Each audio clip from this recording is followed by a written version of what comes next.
Oi, gente! Hoje eu tô de volta pra gente continuar nossa série sobre psicotrópicos. Um dos maiores pedidos aqui foi falar sobre o Brexpiprazole, que é um remédio novo, foi lançado em 2020 na indústria brasileira. É um remédio curioso. Eu já comecei a falar sobre antipsicóticos no tratamento da depressão e no Brasil o Brexpiprazole surgiu para tratamento adjuvante ou adicional da depressão. Então vamos falar sobre isso, porque surgiu uma esperança nova no tratamento. No Brasil ele foi aprovado para tratamento adjuvante de depressão, apesar de nos Estados Unidos ele também ser aprovado para o tratamento da esquizofrenia. Então ele veio para o Brasil para tentar ajudar a gente a tratar essas depressões mais resistentes, as depressões que não respondem com 1, com 2, com associação de antidepressivos, mas ele é um antipsicótico atípico. Eu já fiz um vídeo aqui sobre isso. Alguns pacientes às vezes chegam no consultório ou na emergência assustados porque receberam a prescrição de um antipsicótico, de um remédio para esquizofrenia. Lá na bula está escrito que é para depressão bipolar, que é para transtorno bipolar ou para esquizofrenia. E muitos desses remédios, principalmente a classe dos atípicos, vêm para ajudar a gente no tratamento da depressão unipolar também. Vamos falar sobre isso. Então, o Brexpiprazole, ele surgiu nessa tentativa de encontrar tratamentos alternativos, não só para depressão, mas para transtorno bipolar e esquizofrenia, que não tivessem tantos efeitos colaterais. Os primeiros antipsicóticos, eles tinham muitos efeitos colaterais cognitivos, então o paciente ficava muito lentificado, pouco reativo, e isso preocupava. Muitos efeitos colaterais motores, tremor, rigidez, e aí foi sendo estudados novos antipsicóticos para tentar diminuir esses efeitos. Uma segunda classe de antipsicóticos surgiu, e aí vieram outros efeitos colaterais. Tinham menos efeitos colaterais motores, menos tremor, menos rigidez, mas também tinham os efeitos colaterais metabólicos, aumento de peso, sonolência, aumento da pressão arterial e aumento da glicose.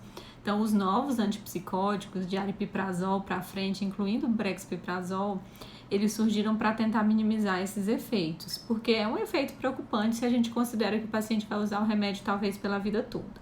Então, o Brexpiprazole, ele ainda não foi aprovado no Brasil para o tratamento da esquizofrenia, ele foi aprovado para tratamento adjuvante, ou seja, para ser associado com outro antidepressivo na depressão unipolar.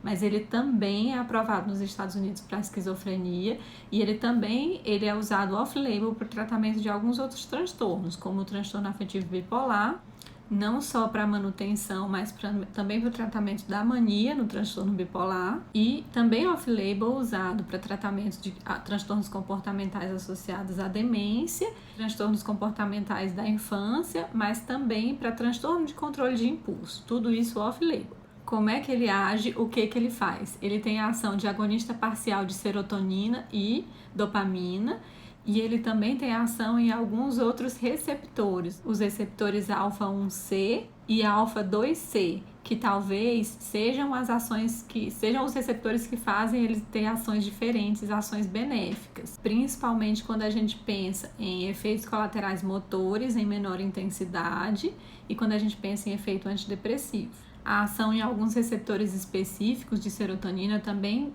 teoricamente, faz com que ele tenha efeitos benéficos, não só sobre o humor, mas sobre sintomas cognitivos e também sobre efeitos negativos, sintomas negativos da esquizofrenia. O que são os sintomas negativos? O isolamento social, a dificuldade de autocuidado, o pensamento concreto, tudo isso pode ser melhorado quando o remédio tem esse tipo de ação em receptores específicos de serotonina.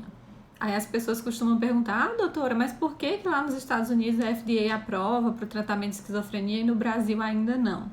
Normalmente isso acontece porque os estudos com outras doenças, como a esquizofrenia e o transtorno bipolar, eles ainda não foram concluídos no Brasil, e não porque não vai funcionar.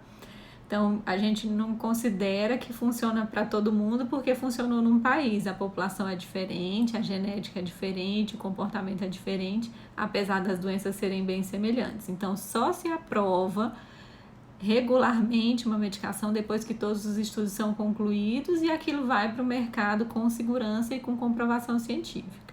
Normalmente, para o tratamento da depressão resistente, o brexpiprazol ele costuma funcionar em 2 a 4 semanas. O paciente já começa a ver os primeiros sinais de melhora. Na esquizofrenia, a agitação, a agressividade pode começar a melhorar um pouco mais rápido, em até 1 semana, mas pode demorar um pouco mais, muitas semanas. Muitas vezes o tratamento e a resposta na esquizofrenia pode demorar mais. Muitas vezes, se a resposta é parcial, não só para depressão, que a gente já vai associar o brexpiprazol a uma outra medicação, mas também na esquizofrenia e no transtorno bipolar, a gente precisa de associações, mais de um remédio.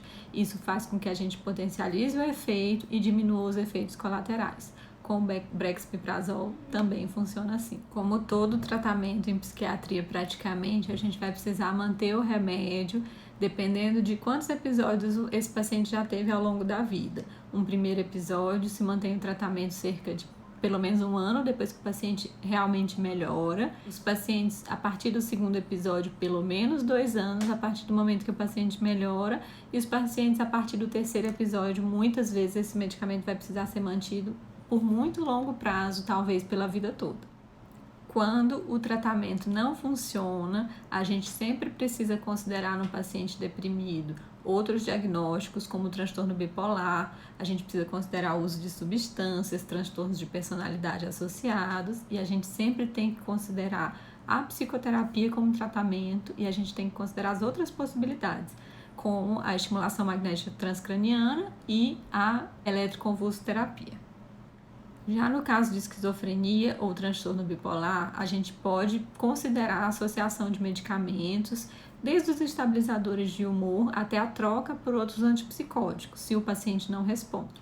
Como todo antipsicótico atípico, se recomenda avaliar o paciente em termos de peso, pressão arterial, glicose, colesterol periodicamente, pelo menos no primeiro ano a cada 3 meses, e depois 1 vez por ano. É o mínimo que a gente tem que fazer para garantir que esse paciente não vai ter muito mais prejuízo e mais efeitos colaterais do que efeitos benéficos. É um remédio que pode ter uma sedação leve, um aumento de peso leve, não costuma ser nada grave, nada comparado com alguns outros antipsicóticos que costumam aumentar bastante peso, glicose, colesterol, mas ainda assim merece atenção e a gente precisa ficar de olho.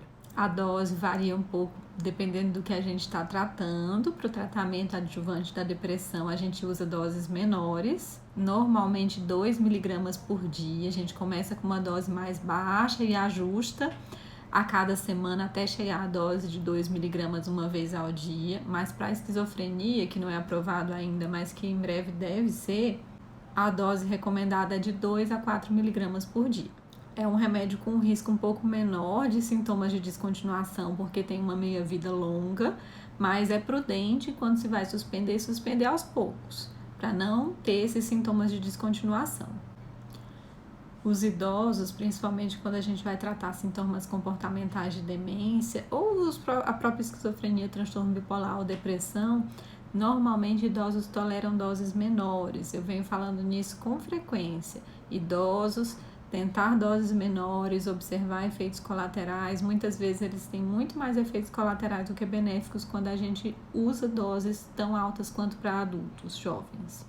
A segurança para o uso de crianças e grávidas ou mulheres em período de amamentação ainda não foi testada, então não se recomenda porque não se conhece os efeitos. E para finalizar, vamos resumir o que esse remédio tem em especial. Ele tem um ótimo potencial para tratar agitação e agressividade na esquizofrenia, todos os sintomas positivos, como as alucinações e os delírios, assim como trata muito bem sintomas negativos, incluindo isolamento social, falta de autocuidado e sintomas cognitivos, além de agressividade e humor, que pra gente ainda é a única indicação disponível no Brasil, é o tratamento adjuvante de depressão resistente. Apesar dele ainda não ser aprovado para o tratamento da mania no transtorno bipolar, vários ou praticamente todos os antipsicóticos de segunda geração que também tratam bem esquizofrenia, incluindo o brexpiprazol, eles têm um potencial grande de tratar a mania no transtorno bipolar. Então se espera que esse resultado seja positivo.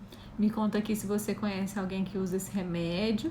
Eu tive pelo menos 3 pedidos para falar sobre ele, então ele já estava aqui esperando. Se você achar importante, encaminhe alguém para alguém que possa se interessar e deixa suas dúvidas aqui nos comentários. Até mais!